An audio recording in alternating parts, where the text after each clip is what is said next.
Bienvenue dans cette vidéo, je te fais juste une petite introduction pour t'expliquer ce que tu vas voir juste après. C'est un live que je fais tous les dimanches avec les membres à 19h où tout simplement je prédis potentiellement moi ce que je vois sur différents marchés, différents actifs et les positions que je vais observer et que je vais focus pour potentiellement aussi les prendre dans la semaine. Donc je te laisse avec cette vidéo, c'est la vidéo du coup de la semaine du 22 mars. Donc là, il y a vraiment pas mal de choses avec tout ce qui se passe aussi avec le conflit Moyen-Orient. Tu vas voir, c'est très intéressant parce que j'aborde aussi le côté fondamental. Si ce type de sujet t'intéresse et d'informations aussi, je t'invite à cliquer dans le lien qu'il y a dans la bio ou tout simplement tu peux rejoindre mon canal Telegram et aussi un lien pour accéder à mes réseaux où je partage des stories, des analyses plus poussées, etc., etc. Bon visionnage. Pour l'analyse du dimanche, comme d'hab pour la semaine, on va se pencher un peu sur les actus, là actuellement, qu'on a pu avoir dernièrement. Donc il y a beaucoup de choses qui sont sorties. Moi, je vous avoue que ça a été un week-end un peu spécial pour moi, parce que du coup, si vous voulez, je vous avais fait une analyse, ok, parce que je vais prendre de l'avance. J'étais en mode, je vais le faire un peu samedi soir. Du coup, sur des positions potentielles qui pouvaient m'intéresser suite aux déclarations qui ont été faites par Trump, d'accord, en début de week-end. Et ben, j'ai changé toutes mes analyses, hein, beaucoup en tout cas, j'ai changé complètement mon billet, parce qu'en fait, ben, la déclaration qui a été faite cette nuit a complètement tout contrebalancé, d'accord. Donc j'ai les notes à côté, donc ça va me permettre du coup de vous les lire correctement. Ce qui s'est passé, c'est que déjà, il y a Trump qui avait ce discours un peu de bon bah c'est plié, c'est fini là avec l'Iran. Clairement, nous on va commencer à mettre moins de forces militaires là-bas. Donc comme ils avaient dit là, je vous le dis mot pour mot, ils déclaraient que les États-Unis sont sur le point d'atteindre leur objectif de guerre et qu'ils envisagent de réduire progressivement leur opération militaire au Moyen-Orient. Donc ça, c'était un discours clairement qui faisait dire bah, c'est bon. Du coup, on se retrouve dans une situation, bah, clairement, eux pour eux, ils ont fait ce qu'ils avaient à faire, il n'y a plus rien à en tirer, ils se mélangeront plus de grand-chose et il y aura entre guillemets Israël et l'Iran mélangés dedans. Donc, au pire, ça sera un conflit qui restera entre eux. Mais il a, du coup, complètement contrebalancé hier dans la nuit, d'accord, où il a dit tout simplement que si l'Iran il n'ouvre pas complètement, du coup, sans menace, le détroit d'Ormuz dans les 48 heures à partir du moment où il a fait cette déclaration, donc dimanche matin, pas dimanche même pas, samedi soir dans la nuit, quoi, euh, ben, que les États-Unis allaient frapper et qu'ils anéantiront du coup toutes les différentes centrales électriques en Iran, en commençant par la plus grande. Ok. Donc, quand il a cette déclaration-là, ben, ça a tout changé. Moi, dans mes années, j'étais en mode, bah, du coup, potentiellement, je pense que ça va digérer différemment les news au niveau des marchés financiers. Et ben, au final, non, du tout. On continue, quoi. On continue le conflit dans la même direction, ok, avec une petite escalade, mais dans le sens où ben, voilà, ça reste la même logique qui s'est passée dernièrement sur les marchés financiers. Donc, bah, du coup, j'ai revu complètement mon analyse. J'ai revu complètement ce qui s'était dit, et sachant que, à l'inverse, du coup, l'Iran a répondu en disant que dans tous les cas, le détroit il sera fermé euh, pour toute personne qui est en collaboration de près ou de loin avec Israël et États-Unis, et aussi du coup que si les États-Unis frappent réellement leur centrale électrique, eux ils frapperont toutes les infrastructures qui concernent les États-Unis dans les pays aux alentours d'eux et concernant aussi les entreprises. Du coup. Donc, tout simplement, les locaux ou toute infrastructure concernant les entreprises américaines. Ok. Donc, ça escalade, d'accord, à nouveau, du coup, du conflit. Et ben, naturellement, ça va amener à ce que les directions de marché qu'on a connues et qui se sont déroulées ces dernières semaines resteront dans la même logique. Donc, bah, j'ai revu tout, parce que moi, dans la base, je me dis bah, peut-être que ça va s'accalmer, donc peut-être que le dollar va un peu désapprécier, peut-être que les indices, du coup, vont revenir, peut-être que l'or, du coup, va come back, etc., etc. Mais en fait, tout a été redistribué. Ok. Donc, ça, c'est pour planter le décor fondamental du coup de ce qui se passe. Ok, et ça, c'est des déclarations qui ont été dites dans la journée. Donc, automatiquement, on peut se retrouver dans un open qui va être simplement dans les actualités à l'instant T qui sont tombées. Donc, plutôt dans ce sens-là. Pour ce qui est du pétrole, pour commencer du coup les analyses, pétrole, la même chose, d'accord? Le pétrole, là, actuellement, qu'est-ce qui se passe? Moi, je le tradais à l'achat, à l'achat, à l'achat, à chaque fois aux alentours des 93 par-ci par-là. Donc là, le pétrole, il est dans ce bloc-là. Ok. Il est dans ce bloc. Donc le pétrole, il est entre les 99 et les 92. Ok, grossièrement. Mais quoi qu'il, on ne descend pas, on ne dévalue pas, on consolide dans ces niveaux-là, ce qui est assez significatif et qui du coup traduit aussi quand même pas mal de choses, parce que ben, un pétrole qui consolide et qui stabilise au-dessus des 92 et descend pas au-dessous, ben, c'est quand même significatif, parce que d'habitude c'est des valeurs quand même qui sont assez forts, ok, un baril qui est cher pour le coup dans ce contexte-là, ok, et là pour le coup il maintient pas mal. Avec l'escalade, je m'attendrai pas à un open du coup avec un gap, ok, à la hausse potentiellement, parce que du coup ça concerne aussi naturellement l'instabilité, l'énergie là-bas, parce que ça concerne le Détroit, du coup, d'Ormuz, qui va officiellement vraiment pas être ouvert de sitôt. Donc, ben, on reste dans la même logique de le pétrole pour pas un petit open à la hausse. Ok. Moi, personnellement, j'ai pas maintenu mes positions à l'achat en overweight. Pourquoi? Parce que justement, par rapport à ce que je vous ai dit, il suffisait qu'il y ait une déclaration de Trump ou de je ne sais qui fait comprendre qu'on a une désescalade et que ça se calme pour que le pétrole dévisse complètement et que c'est bon, accalmie du conflit. C'est ce qu'on a eu au début du week-end, mais qui a complètement pardon, rétro-pédalé, du coup, aujourd'hui. Donc voilà, c'est pour ça que je ne tente pas de position overweek, même si bien sûr c'est un fort potentiel, parce que on ne sait jamais, à une déclaration près, la tendance et le risque peut complètement changer sur le marché. Donc pour moi, je m'attends à un petit open en hausse potentiellement, après à se calmer aussi quand même, dans le sens où on n'en est pas là, ok? Le conflit on le connaît, c'est des menaces faites par Trump, mais ce n'est pas fait encore. Par contre, si on a vraiment un bombardement des trucs électriques et que l'Iran répond du coup pour punir à son tour cette action-là, là par contre escalade et c'est factuel. Là pour l'instant c'est du bruit de marché, ok? Mais du bruit de marché qui ne traduit pas une désescalade. Donc on reste dans le même thème, d'accord? Donc ça c'est pour ce qui est le pétrole. Est-ce que je vais rentrer dessus à ce moment-là? Non, moi je vais observer pas mal ce soir. Je vais pas vous mentir parce que du coup je vais pas prendre de risques supplémentaires par rapport au mois que j'ai réalisé. Je trouve ça un peu débile. Mais par contre, si j'ai vraiment des stocks qui m'intéressent et des prix qui m'intéressent selon moi par rapport à l'analyse, oui, je me pencherai dessus. Mais là, vraiment, l'open, ce qui m'intéresse, c'est de voir, et comme je l'ai dit des fois, pas forcément de faire de l'argent avec, mais de voir l'expérience. Donc, voir comment le marché réagit. Qu'est-ce que ça va traduire sur le pétrole, sur l'or, sur les indices? On va voir. Déjà, on a vu que via cette news-là, le BTC a dévissé.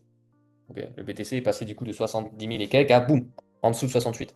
Ok, direct. Parce que automatiquement, tout ce qui concerne aussi les trucs électriques et du coup les coûts là dernièrement des énergies, ça amène à ce que ça coûte plus cher de miner du Bitcoin, ça coûte plus cher du coup d'exploiter les cryptos, donc automatiquement ça se répercute sur le prix et sur le côté d'intérêt d'être dans la crypto à l'heure actuelle. Donc ça s'est traduit directement sur BTC et voir du coup tout simplement comment ça se traduit sur le pétrole, notamment sur l'or aussi. Ok, l'or, j'ai surfé à la vente dessus, comme vous pouvez voir ici. Pour le coup, c'est des positions qui sont folles. Ok, là on est vraiment sur des positions folles sur le côté de c'est des timings qui te changent énormément de choses que j'ai vu des personnes passer qui valident leur propre firme en 2 jours, 3 jours, qui te permettent de faire des retraits, des profits de fou. Parce qu'en fait, c'est des mouvements, on parle de centaines de points perdus à l'heure. Ok, donc ça ne demande pas des fois d'attendre longtemps. Vous avez vu là, 4 heures, la bougie elle a ouvert à 4824, elle a clôturé à 4700. C'est énorme, 124 points à l'espace de 4 heures.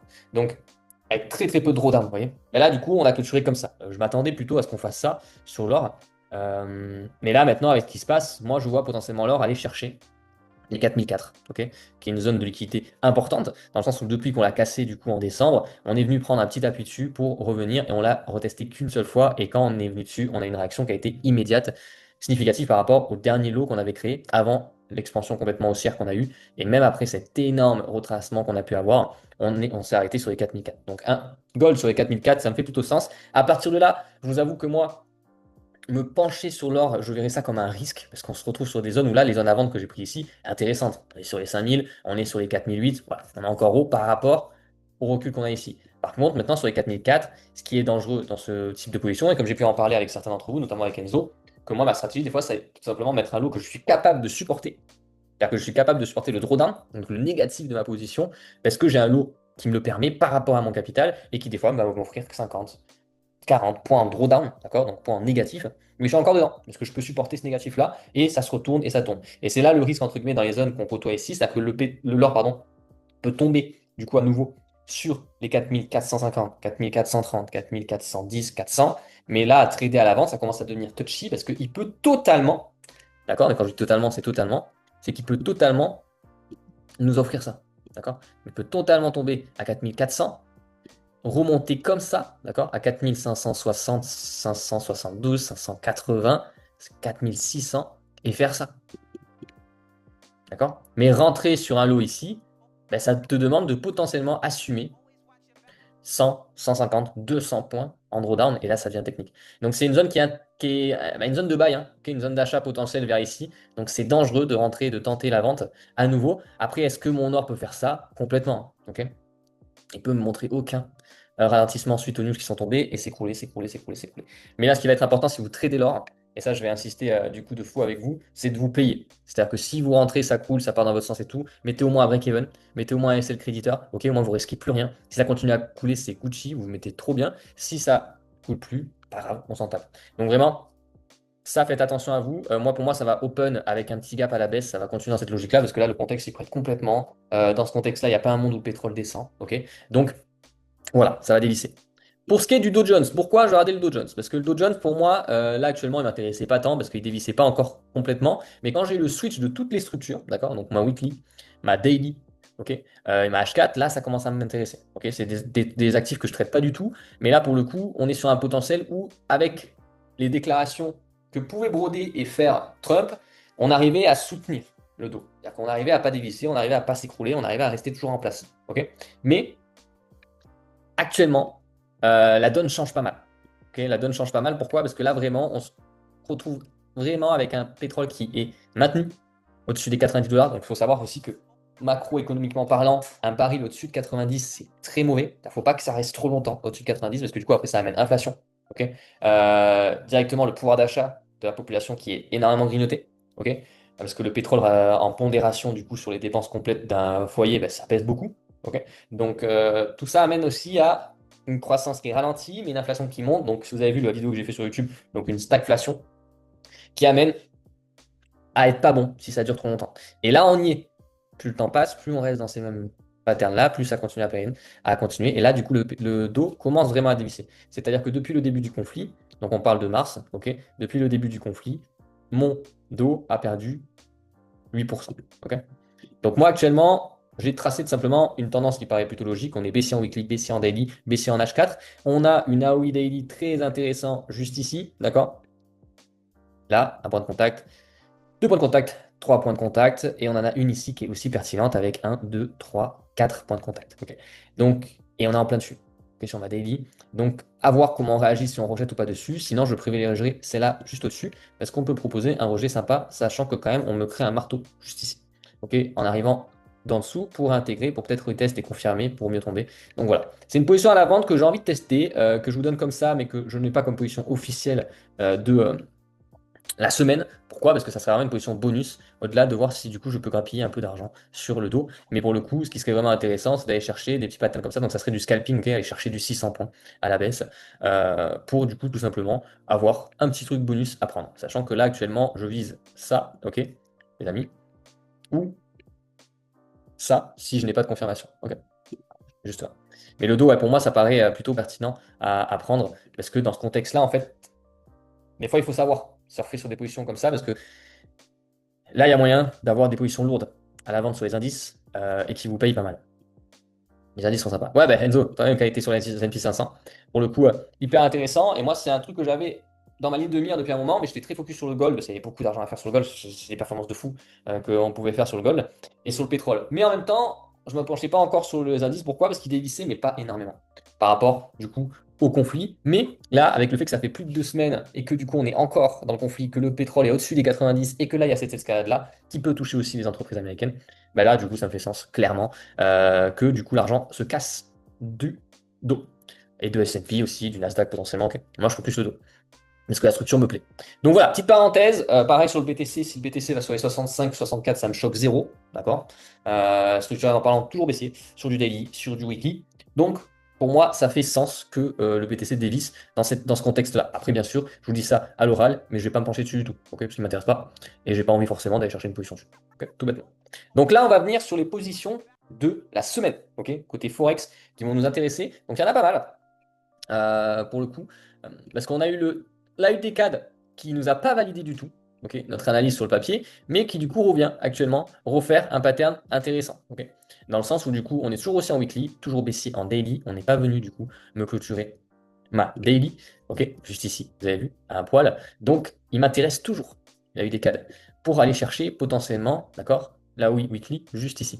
On est toujours dans la même logique, toujours dans la même logique avec AUD qui dévisse pas mal côté or et CAD. L'AUD du coup nous a eu semaine dernière aussi. Pourquoi? Erreur de ma part, ok? Et ça, je l'avoue, parce que c'est dur d'avoir la tête partout, les amis, avec toutes les déclarations qui se passent actuellement, bah, automatiquement, des fois, il y a des choses qui t'échappent. Et il y avait aussi les taux côté dollar australien et qui ne vont pas bouger, donc naturellement, qui ne vont pas faire faiblir, pardon, le dollar australien. Donc à l'instant T, du coup, on a eu une belle impulsion à la hausse côté long terme, mais au final, qui potentiellement peut être simplement un retracement sur ma daily pour ensuite tomber. Sachant que dans ce contexte-là, il n'y a pas de raison que mon pétrole baisse. Donc il n'y a pas de raison que mon pétrole s'affaiblit, donc il n'y a pas de raison potentiellement que mon CAD s'affaiblit. Sachant que là, j'ai un pattern plus intéressant. On a ma daily qui au final n'a pas clôturé baissière, enfin haussière, pardon, donc qui est toujours haussière, baissière, je mélange tout, qui n'a pas clôturé haussière au final en breakant mon low high, qui est toujours baissière, et on me crée un low, un top, pardon, plus bas que le précédent. Donc on montre un petit affaiblissement à l'achat juste ici, avec une belle impulsion à la baisse. Donc moi, comme je l'ai dit ici, qu'est-ce que j'attends d'AUD4? Simplement qu'ils viennent retest mon AOI daily juste ici, et qu'ils viennent couler, et que cette fois-ci, on puisse l'avoir là où du coup, il n'y a pas eu de ralentissement semaine dernière. Ok. Donc ça, c'est une petite position sur AUD4 qui m'intéresse. Ensuite, on a GBP NZD. Pourquoi? Parce que je le garde actuellement. Il me paraît toujours pertinent. Ma target était ici. Pour moi, il va toujours l'avoir. On nous a donné plusieurs occasions de re-rentrer. Moi, j'étais parti ici. Ok, sur ces mèches-là, j'étais sorti juste là. Au final, on est revenu, on a retest, on est revenu à nouveau attaquer, on a retest, on est revenu à nouveau. Donc, pour le coup, toujours bullish à mes yeux. La structure reste toujours dans la même logique, la même pertinence. Donc, il n'y a pas de raison de changer forcément la vision de marché. Donc, sur ça, GBP NZD, on va dire position entre guillemets toujours en cours. S'il me présente l'occasion de rentrer, j'irai rentrer. S'il ne me la présente pas, je ne rentrerai pas. Ok, mais on verra du coup si la target que j'avais vue était bonne. Bien sûr, j'ai pas hold encore une fois pour vous dire simplement que bah, là actuellement c'est assez exceptionnel avec le contexte plus toutes les positions que je fais. C'est-à-dire que moi, je rentre sur le pétrole, je rentre sur l'or actuellement et sur les positions Forex que je vous partage. Donc, ça me fait beaucoup d'expos.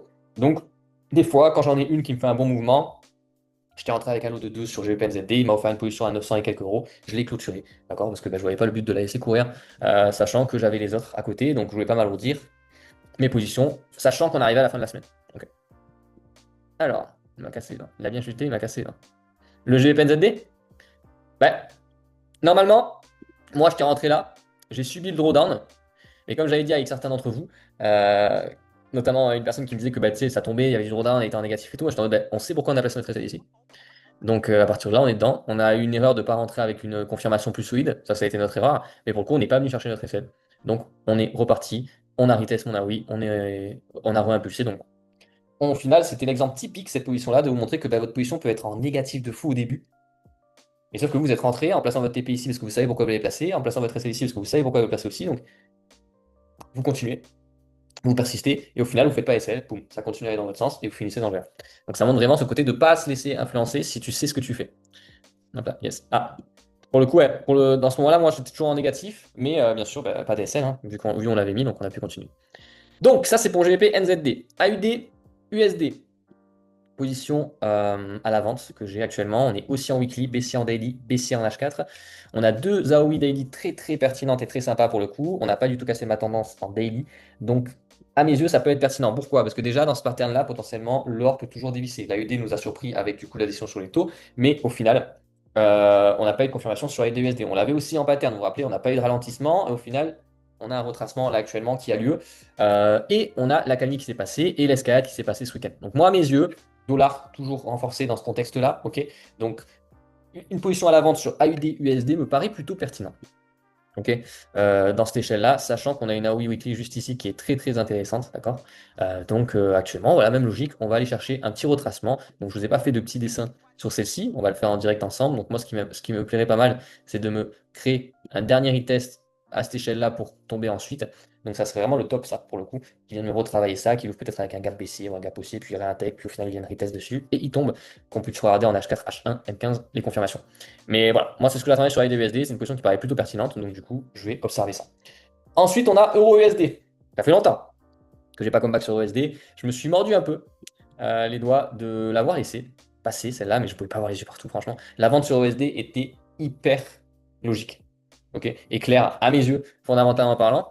Mais bon, écoutez, on pouvait pas tout trader, on a fait un très bon mois, hein, donc on va pas non plus se plaindre, on peut pas être partout. Mais pour le coup c'était logique, hein, ok, un euro qui sait pas trop où danser, un dollar qui se renforce naturellement avec le choc systémique, l'euro USD s'effondre. Et c'est ce qui s'est passé. Et là actuellement on a un beau retracement. Ok, haussier pour potentiellement prochaine impulsion baissière. Donc ça me plaît vachement. Sachant qu'il me fait ce pattern-là, je vois bien potentiellement faiblement aller rechercher mon AOI et tomber. Sinon, on a celle-ci juste après à aller chercher en weekly.